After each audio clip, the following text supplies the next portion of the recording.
Sir जैसा कि देखा गया है हम लोग डेली रूटीन में जॉब भी करते हैं सर, ठीक है, और बाकी एक्टिविटीज़ भी है। बट सर वो डेली ही रिपीट होती रहती है। एक्चुअली सुबह गए, उठे, ऑफिस गए, शाम को वापस आए, है ना, और डेली भी यही मतलब चलता रहता है सिलसिला। तो या तो एक्चुअली मुझे मुझे ये लगता है कि हमारी सारे दिन की जो है पूरी नाइट में रिवाइंड होती है और सुबह वही कैसे रिपीट होकर लग जाती है और कुछ नया हो नहीं रहा है ज़िंदगी में सर।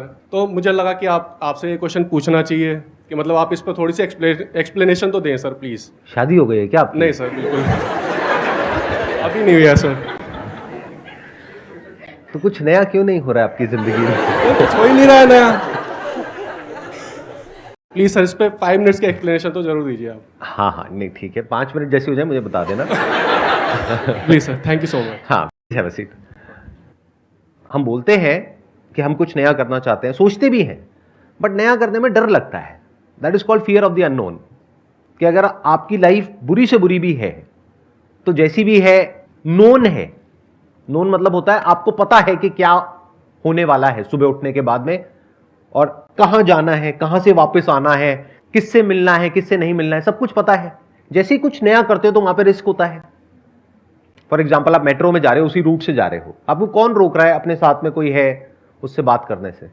आप चाहो तो बात कर सकते हो, चाहो तो किसी स्पोर्ट्स कॉम्प्लेक्स में जा सकते हो, वहां पे दोस्त बना सकते हो, चाहो तो अपने घर के बाहर ही निकल करके आप देखोगे बहुत सारे पार्क्स हैं, तो आप जा करके किसी से भी हाय हेलो कर सकते हो, बात कर सकते हो। तो उसमें कौन रोक रहा है हमको? कोई भी नहीं। लेकिन हम वो नहीं करते। क्यों? क्योंकि वहां पे फेलियर का डर है। क्योंकि हो सकता है आप जा करके पार्क में किसी से बात करोगे और वो शोर मचाने लग जाए, मुझे छेड़ रहा है, गड़बड़ हो गई, बेकार में पिटाई हो जाएगी। तो पिटाई का डर है ना। इतना तो एक माइक लेकर के बोलना। तो इतना पिटाई का डर तो होना ही चाहिए ना। इतना तो पिटाई का डर होना ही चाहिए। मतलब आप चाहते हैं कि कोई बेचारा किसी बेचारी से बात तक ना करे, और फिर आप कहते हो कि सर लव मैरिज नहीं हो पा रही है, हम क्या करें, कोई मिलता नहीं है, कोई मिलती नहीं है, अरेंज मैरिज में ढंग का नहीं मिलता है, क्या करें सर? अरे किसी को मौका दो, वो आकर के बात ही तो कर रहे हैं, हाय हेलो ही तो कर रहे हैं, एक स्माइल पास ही तो कर रहे हैं, उसमें भी हम गलत मतलब निकाल लेते हैं। स्माइल पास करना गुनाह हो गया क्या? ये बहुत बड़ी प्रॉब्लम है हमारे यहां पर। आप किसी दूसरी कंट्री में जाओ, यूएस में जाओ, यूके में जाओ, वहां पे चलते चलते भी आपको लोग स्माइल पास कर देंगे। यहां करके देखो। तो ये एक बहुत बड़ी प्रॉब्लम है। और ये प्रॉब्लम ये मत समझ लेना सिर्फ मेल्स के लिए है, ये फीमेल्स के लिए भी बहुत बड़ी प्रॉब्लम है। अरे आप किसी से बात ही नहीं करोगे तो आपकी एक अच्छी रिलेशनशिप बनने की पॉसिबिलिटी क्या है? पूरी लाइफ आपने डरा करके रखा लड़कों को, उन्होंने बेचारों ने हिम्मत ही नहीं करी आपके पास आने की या आपसे बात भी करने की। अब आपकी एज हो गई शादी की, अब घर वाले कह रहे हैं शादी कर लो। अब कहते हैं थोड़ा बहुत एडजस्टमेंट तो करना पड़ेगा। अब वो थोड़ा बहुत कई बार बहुत ज्यादा हो जाता है। इस एज में आप लोग बहुत अच्छे से समझ पा रहे होंगे। मैं ठीक कह रहा हूं, गलत कह रहा हूं? इस एज ग्रुप में सबसे बड़ी प्रॉब्लम क्या होती है घर वालों की तरफ से? कि अब सेटल हो गए, शादी कर लो। कितनों को ये प्रॉब्लम आ रही है? हाथ ऊपर करके बताओ। आ रही है ना? अब क्यों आ रही है प्रॉब्लम? क्योंकि इतने बढ़िया वो बैठे हैं पीछे,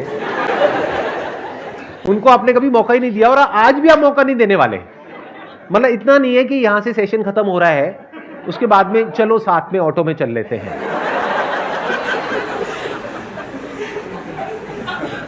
आज पक्का मिलेगा। आज मैं मैच मेकर हूं। जैसे एक मूवी आई थी ना, उसमें आपने देखा था कादर खान के घर के बाहर लिखा होता था आज ये डॉक्टर है, आज ये लॉयर है। तो ऐसे ही आज यहां पे सेशन हॉल के बाहर में लिखा हुआ है आज ये मैच मेकर है। आज तो रिश्ता करा के ही छोड़ूंगा एक दो का, ताकि वो 1-2 साल बाद आए यहाँ पे हाथ में गोदी में बच्चा अच्छा लेकर के और कहे सर देखो ये यहीं का है, यहीं से इसकी शुरुआत हुई थी। ये जो प्रॉब्लम है, जो आप कह रहे हो कि लाइफ बोरिंग है, रूटीन है, वो इसलिए है क्योंकि हम कुछ नया करते ही नहीं है, कोई नया रिस्क नहीं लेते हैं, कोई नया चांस नहीं लेते हैं। अगर वो रिस्क लेने के लिए आप तैयार हो तो लाइफ में कुछ इंटरेस्टिंग हो सकता है, नहीं तो कुछ भी इंटरेस्टिंग होने की पॉसिबिलिटी नहीं है। सर मेरा क्वेश्चन है कि आज के टाइम पर हम mostly after 22-23 we all are looking for jobs, and कभी कभी हमें जॉब्स मिल भी जाती है, हम सेटल भी हो जाते हैं, बट कुछ एम्बिशियस लोग they don't want to end up in relationship. हम सबको फीलिंग्स आती है लोगों के लिए, हम कैजुअल रिलेशनशिप्स में ज़्यादा इंक्लाइन करते हैं, फिर बाद में जब बॉडी या बायोलॉजिकल नीड आती है तो भी हम कैजुअल रिलेशनशिप्स का सहारा लेते हैं, लेकिन sir after a time we feel empty, and when we feel empty and if someone approaches from the other hand तो हमें कमिटमेंट इश्यूज़ आता है। सर ऐसा क्यों हो रहा है कि हम आज के टाइम पे इतना कमिटमेंट से भाग रहे हैं? जैसे हमारी एक फिजिकल नीड है, वो क्या है? बायोलॉजिकल नीड, खाना पीना, निकालना, बच्चे पैदा करना, सेक्स, ये सब क्या है? फिजिकल नीड्स हैं। ऐसे ही हमारी एक इमोशनल नीड है हम सबकी। ये नीड है, ये कोई वांट नहीं है, कोई डिजायर नहीं है। वो नीड क्या है कि we want some kind of a support system. इसका भी बेसिस फिजिकल से ही आ रहा है, क्योंकि इंसान, अगर आप कुछ हजार साल पीछे चले जाओ तो जंगलों से हम सबकी शुरुआत हुई, और कुछ लोग तो अभी भी ऐसा लगता है कि अभी भी जंगल से ही आए हैं। बीच बीच में थोड़ा बहुत मजाक कर सकता हूँ, उड़ा सकता हूँ ना, ठीक है। सो क्या हुआ कि वहां पे जंगलों में वी वर नॉट सेफ, खतरा था चारों तरफ। तो हमको क्या समझ आया, अगर हम साथ में रहेंगे तो हमारे जिंदा रहने के चांसेस ज्यादा है। जब कोई हमारे साथ होता है और पूरी तरह से हमको सपोर्ट करने के लिए तैयार होता है, यहां तक कि वो हमारे लिए मरने को भी तैयार है, तो we feel safe and secure. And security is a need, it is not a desire. ऐसे ही रिलेशनशिप में एक स्टेबिलिटी होना, कोई ऐसा इंसान होना जो हमारे साथ हमारे पेरेंट्स के बाद भी रहे, ये कोई डिजायर नहीं है, नीड है। बट इसको हम समझ नहीं पाते हैं। क्यों? क्योंकि कभी हमने बोर्डम को फेस नहीं किया है, लोनलीनेस को एक्चुअल में नहीं देखा है अपने अंदर झांक करके। कभी देखना है तो 3-4 दिन के लिए कहीं बाहर चले जाओ और जा करके सिर्फ बैठ जाओ 3 दिन के लिए, कोई मोबाइल लेकर के नहीं जाना है। तब आपको समझ आएगा अकेलापन होता क्या है। आज क्या है? आज आप बिजी हो। किस में बिजी हो? रैट रेस में बिजी हो। रैट रेस क्या है? पैसा कमाने की रैट रेस, जो खत्म हो ही नहीं सकती।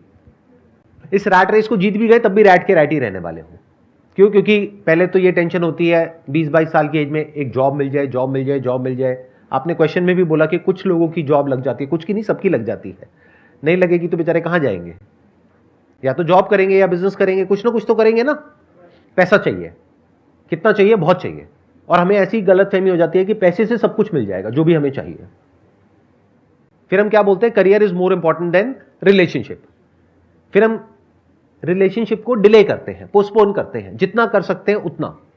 पहले जो मैरिज की एज होती थी वो होती थी 20-22 साल, फिर बढ़ करके हुई 25 साल, अब हो गई है 30 साल, 35 साल, और कुछ टाइम बाद 40 हो जाएगी, फिर 50 हो जाएगी, फिर 70 हो जाएगी, 80 हो जाएगी। आपको क्लियर हो रहा है मैं क्या कह रहा हूं? कि इस रैट रेस में आप एक जगह तक पहुंचोगे। वो जगह क्या होगी? 20-30 हजार, 50 हजार, लाख रुपए। तो जिस भी जगह पर आप होगे वो आपको कम लगने वाला है। अभी ज्यादा लग रहा है जब आपकी एज है 18-19 साल, 20 साल। देखो अभी प्रैक्टिकली देखते हैं, यहां पर जो एज ग्रुप है वो है 20 से 30 साल की। तो जो 20-21 साल वाले होंगे उनको लग रहा होगा कि अगर हमारे को एक 20-30 हजार की भी जॉब मिल जाए तो लाइफ सेट हो जाएगी।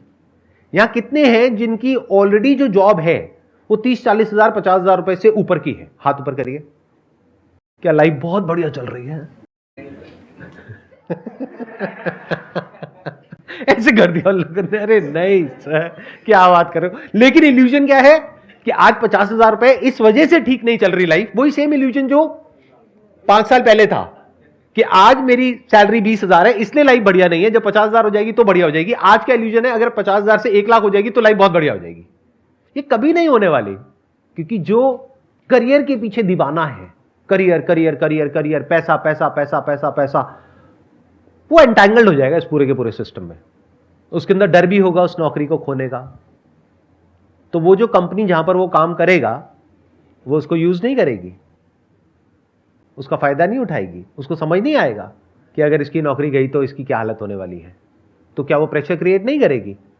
जब कोई लोन लेना होता है तो कंपनी से ही तो आप डॉक्यूमेंट्स लेते हो, तो कंपनी को तो आपका पूरा बायोडेटा पता है कि कितना आपने लोन लिया हुआ है, कितना कर्जा आपके सर पे है, कितनी आपकी सैलरी है, कितनी आपकी किस्तें हैं, और उनको यह भी पता है कि अगर आपको इमीडिएटली अभी निकाल दिया तो आपके साथ में क्या होने वाला है। तो समझ गए क्या हो रहा है? ये पूरा का पूरा जो स्ट्रक्चर है वो हमको फंसा देता है बुरी तरीके से। और फिर वो एज भी निकल जाती है कि जब कोई रिलेशनशिप एक्चुअल में बन पाए। और प्लस एक और प्रॉब्लम है, हम रिलेशनशिप के लिए ओपन ही नहीं है। फिर घर वाले बोलते हैं कि चलो शादी कर लो। शादी कहां से कर लो? चलो वहां से रिश्ता आया है, वहां से आया है, हाँ दूर के वो हैं। वहां से कहीं से रिश्ता है, क्योंकि पास के तो सारे भाई बहन हैं। अब दूर का कोई है, अब दूर का है तो उसका क्या पता आपको कौन है, क्या है, उसका क्या बैकग्राउंड है, क्या नहीं है, कुछ पता है क्या? ब्लाइंड खेलने के जैसा हो गया। और दूसरा ऑप्शन क्या है कि शादी ही मत करो, करियर पर ही फोकस करो। तो इस करियर में है क्या? कभी सच को देखते क्यों नहीं हो? डू यू वांट कि मैं सच बोलूं, या डू यू वांट कि मैं आपको मोटिवेट करूं और कहूं चलिए जी नमस्ते? सच सुनने का दम है? एक्चुअल में चाहते हैं कि मैं सच? ठीक है, सुनो। अब अगर रोना होना आए तो रो लेना। आपसे सीखा क्या सीखा है? मेरे से रोना सीखा है? सच का सामना। हाँ ठीक है, सच का सामना शुरू किया जाए। कड़वा सच पता है क्या है? डिप्रेशन, एंजाइटी बहुत बुरे तरीके से बढ़ने वाली है। अब ये मत समझना कि मैं आपको कोई श्राप दे रहा हूं, मैं फैक्ट को एज इट इज देख रहा हूं और आपको बता रहा हूं कि क्या हो रहा है। It is science by looking at cause and effect. जैसे वेदर को प्रेडिक्ट किया जाता है ना, वो कोई तुक्का तो नहीं है ना, ऐसे ही आई कैन प्रेडिक्ट कि आने वाले 2 साल बाद, 5 साल बाद, 10 साल बाद क्या होने वाला है। स्पेशली ये जो लॉकडाउन में हमारा लाइफस्टाइल जिस तरीके से चेंज हुआ है, हमारे बच्चों का जो हुआ है पिछले 2 सालों में, कि पूरे दिन में 8 घंटे 10 घंटे वर्क फ्रॉम होम घर पे बैठे हुए हैं, तो बीमारियां इतने बुरे तरीके से बढ़ने वाली है जिसकी कोई हद नहीं है। इस सच को फेस कर लो जितनी जल्दी कर सकते हो। क्यों? क्योंकि हमारी बॉडी बनी किस चीज की है? धरती, जल, अग्नि, वायु, आकाश। इसमें से बताओ क्या आपको नेचुरल मिल रहा है इस रैट रेस में? धरती। क्या अच्छा खाना मिल रहा है? ऐसा खाना जिसको आप खाओ तो अंदर से एनर्जी बढ़ जाए, बिल्कुल फ्रेश, ऐसा तो नहीं है ना? ये सच है या मेरी कोई इल्यूजन है? मैं हवा में तो बातें नहीं कर रहा ना। धरती, जल, पानी बहुत अच्छा है क्या? किसी नदी में से निकाल करके पी रहे हो? पाइपलाइन से आ रहा है, उस पाइपलाइन में बहुत सारे केमिकल्स डाले जाते हैं ताकि उसमें बैक्टीरिया और वायरसेस पैदा ना हो। अब मैं किसी को ब्लेम नहीं कर रहा हूं यहां पे, मैं बस फैक्ट्स एक एक करके आपके सामने रखता चला जा रहा हूं। धरती, जल, अग्नि। क्या पूरे दिन सनलाइट में रहते हो? क्या आपके ऑफिस में डायरेक्ट सनलाइट आती है? क्या घर में सनलाइट आती है? और सनलाइट को हम क्या समझते हैं? Vitamin D. अरे घोचो, सिर्फ विटामिन डी के लिए नहीं होता है। Sunlight is what we are made of. Our body is made of sunlight, so we need sunlight to survive. वायु, प्राण उसको बोलते हैं हिंदी में। तो क्या जो वायु हमारे अंदर जा रही है वो बिल्कुल प्योर है? दिन की 15 से 20 सिगरेट आप पी रहे हो, अगर नहीं भी पी रहे हो तो, और पी रहे हो तो उतनी ऐड कर दो। वायु के बाद क्या है? आकाश। आकाश मतलब क्या? स्पेस। कभी इस चीज को एक्सपीरियंस करके देखना, किसी पहाड़ की चोटी पर जाना, वहां पर जाकर के सिर्फ बैठ जाना अच्छा लगने लग जाएगा। क्यों होता है ऐसा? कभी सोचा है? We need space. कभी अपने घर की छत पे या बचपन में कभी कहीं अपने किसी रिलेटिव के घर पे, दादी के, नानी के, कहीं पर छत पर आप सोए हो और लेट करके ऊपर तारों को देखा है? कैसा लगता है? ऐसा कुछ होता है दिल्ली में? भगवान बचाए आपको। तो क्या प्योर है आपकी लाइफ में? बताओ तो सही। और फिर ये कैसे एक्सपेक्ट कर सकते हो कि ब्रेन ठीक काम करेगी? माइंड क्या होता है जिसको माइंड बोलते हैं? पॉजिटिव सोचो, पॉजिटिव सोचो। घर वालों को अगर आप जाकर के बोलोगे ना मेरे को डिप्रेशन हो गया, एंजाइटी हो गई, वो कहेंगे अरे ये सब कुछ नहीं होता, तेरे मन का वहम है, और आप मान भी लेते हो, तो वो भी बेवकूफ, आप भी बेवकूफ। अरे ये जो डिप्रेशन है, एंजाइटी है, इसका फिजिकल बेसिस है। तो इस रैट रेस के चक्कर में हुआ क्या है कि हमारी बॉडी पूरी तरीके से ट्रैप्ड है, चारों तरफ से हम फंस चुके हैं। बीमारियां अनलिमिटेड हैं जो अभी हमें पता नहीं है, क्योंकि अभी उसके इफेक्ट दिख नहीं रहे हैं, अंदर हो चुकी है पैदा। अगर पूरा बॉडी का प्रॉपर चेकअप कराओगे तो बीमारियां नजर आ जाएंगी किस किस तरह की, क्या क्या है, बट दिख नहीं रही है अभी, उसका इफेक्ट नहीं दिख रहा है। जब तक इफेक्ट दिखेगा तब तक लेट हो जाएगा, क्योंकि फिर दवाइयां खानी पड़ेगी, फिर दवाइयों के साइड इफेक्ट्स होंगे। दिख रहा है ना कैसे हम साइकिल में फंस रहे हैं? तो साइकिल से बचना is almost next to impossible. तो जब बुरी तरीके से हम फंस जाएंगे चारों तरफ, तब उस पैसे का, उस करियर का करोगे क्या? I just wanted to ask, जिस तरह से आप सोसाइटी बता रहे हो, it's inclining toward a little dystopian society. How much it's difficult to acknowledge कि the partner you are looking for is the right partner, because it's easy to get in, easy to get out. इंसान का जो basic nature है ना, फिर चाहे वो mail हो चाहे फीमेल हो, वो ऐसा नहीं है कि एक ही पार्टनर के साथ में पूरी लाइफ रहता चला जाएगा या रहती चली जाएगी। क्या होता है, एक रिलेशनशिप से हमें कुछ मिलता है और कुछ सैक्रिफाइस करना पड़ता है। जब तक ये इक्वेशन जो मिल रहा है उसके फेवर में है, तब तक हम कुछ सैक्रिफाइस करने के लिए तैयार होते हैं। क्या सैक्रिफाइस करने के लिए तैयार होते हैं? जो हमारे बेसिक डिजायर्स हैं, बेसिक अर्जेस हैं, बेसिक नीड्स हैं। ये मत समझना कि अगर आपकी किसी से शादी हो गई, या पहले के जमाने में भी अगर किसी की, आपके पेरेंट्स की कहीं किसी से आपस में शादी हो गई, तो कभी उनके मन में ये थॉट्स ही नहीं आए, या वो कभी किसी की तरफ अट्रैक्ट ही नहीं हुए। अट्रैक्शन इज नॉर्मल, ऐसे थॉट्स आना इज ऑल्सो नॉर्मल। कभी ये मत समझने लग जाना कि ऐसे थॉट्स ही नहीं आएंगे आपके माइंड में या सामने वाले के माइंड में। बट सवाल ये उठता है, कौन वो स्टेप उठाएगा और कौन नहीं उठाएगा। अगर दोनों करियर के पीछे दीवाने हैं, तो दोनों की प्रायोरिटी क्या है? करियर। रिलेशनशिप तो है ही नहीं, सेकेंडरी है। बट अगर दोनों अच्छे दोस्त हैं, तो उनकी प्रायोरिटी कुछ और हो गई। वो हो गई कि हमें साथ में टाइम स्पेंड करना है। अब सारी इक्वेशन बदल गई। अब इस रिलेशनशिप में जो दोनों पार्टनर्स हैं, वो अपनी जो अर्जेस हैं, औरों की तरफ जो वो अट्रैक्ट हो रहे हैं, उसको सैक्रिफाइस करने के लिए तैयार हो जाएंगे। और साथ में क्योंकि दोनों को कुछ ऐसा मिल रहा है विच इज प्राइसलेस, तो उसके लिए वो कितना भी बड़ा सैक्रिफाइस देने के लिए तैयार हो जाएंगे। आप समझ रहे हो? मतलब it is basically an equation.